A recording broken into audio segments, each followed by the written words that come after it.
जय माँ काली दोस्तों। आज एक बार फिर से सबसे पहले मैं मेरे सभी व्यूअर्स और मेरे सभी सब्सक्राइबर्स का सच्चे हृदय से धन्यवाद करना चाहती हूँ। दरअसल अब जबकि मेरा चैनल बिल्कुल ही नया नया मैंने शुरू किया है, ऐसे में मेरे लिए एक एक व्यू और एक एक सब्सक्राइबर का बहुत बहुत महत्व है दोस्तों। और आप सभी का बहुत बहुत धन्यवाद जो आप वक्त निकाल कर मुझे देख रहे हैं, मेरी आवाज़ को सुन रहे हैं और मुझे सब्सक्राइब भी कर रहे हैं। मैं माँ काली से सच्चे मन से प्रार्थना करती हूँ कि वे आप सभी को अपना ढेरों आशीर्वाद प्रदान करें। आपको ये भी बताना चाहती हूँ कि आपके द्वारा भेजे गए एक एक कमेंट को मैं दिन में कई कई बार पढ़ती हूँ, क्योंकि आप ही के द्वारा किए गए कमेंट्स मुझे अपने इस काम को और ज़्यादा मेहनत और अपने दिल के साथ करने के लिए मुझे और ज़्यादा प्रेरणा देते हैं। तो एक बार फिर से आप सभी का बहुत बहुत शुक्रिया कि आप मुझे सुन रहे हैं, मुझे सब्सक्राइब कर रहे हैं, मुझे देख रहे हैं।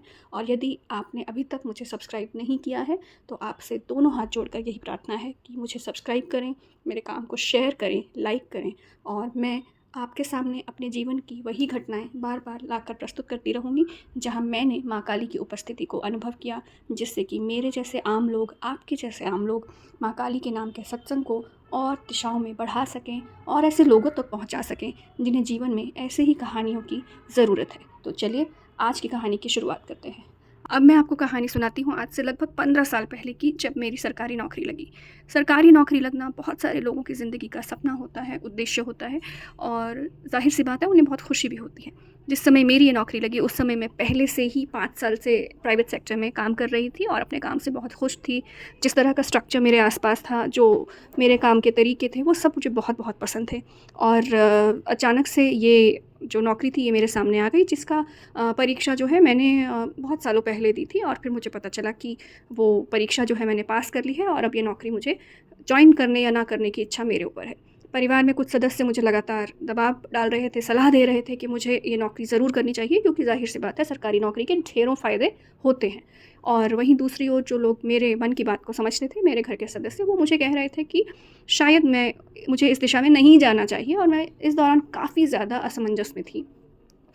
इसी दौरान क्योंकि शादी को भी बहुत अधिक समय नहीं हुआ था, तो जैसे नए घर में अपनी जगह बनाने में भी समय लगता है, तो मैं उस दौर से भी गुज़र रही थी।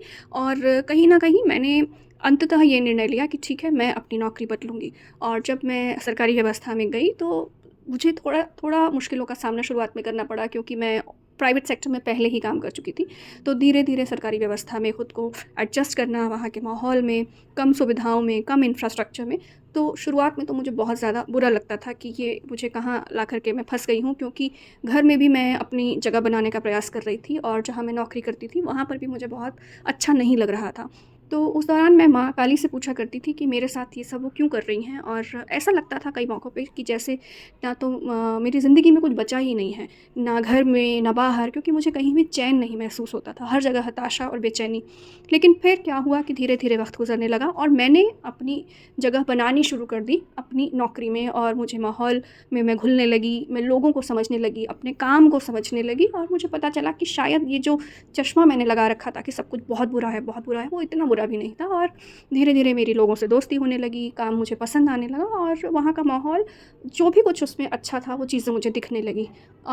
ये काम मैंने लगभग 10 साल तक किया अपनी सरकारी नौकरी का, और इस दौरान ज़ाहिर-सी बात है बहुत सी सुविधाएँ मिली, काम के अच्छा लोगों के साथ मेरी जान-पहचान हुई, दोस्ती हुई, अच्छे दोस्त बने, काम सीखा, स्किल सेट सीखा मैंने।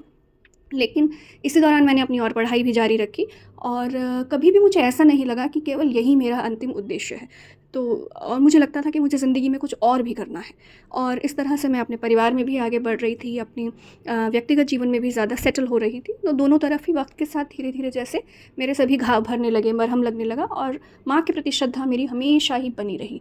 और ऐसा करते-करते जब लगभग 10 साल का समय गुज़रा तो मुझे लगा कि अब वो समय आ गया है कि शायद मुझे अपनी ज़िंदगी में कुछ और सोचना चाहिए। और आपको यकीन नहीं होगा, लेकिन मैं उन बहुत कम लोगों में से हूँ जिन्होंने सरकारी नौकरी छोड़ने का निर्णय लिया, और मैंने ज़िंदगी में सोचा कि मैं कुछ और भी करना चाहती हूँ अब।